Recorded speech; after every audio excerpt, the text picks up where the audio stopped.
In this video, I'm going to teach you how to convert regular emails into automated emails. So to do that, you first need to head over and create your automated or your regular email. For example, let's create right here a simple email using a template, or you can also start from scratch. Just edit the email that you have right here, and after that, click on review and send in order to actually send it out and publish it. Now let's head back.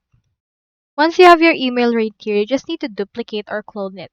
Click on the clone option, and once you have done that, this will clone it, and you have the option to choose automated instead of regular. So click on this automated. Once you click on those, you will be redirected to actually upgrade your HubSpot subscription. So head over and buy it right here.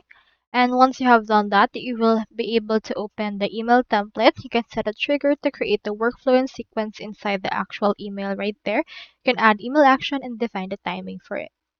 So that's all there is today. And if you haven't signed up for HubSpot yet, make sure to use your affiliate links given in the video description.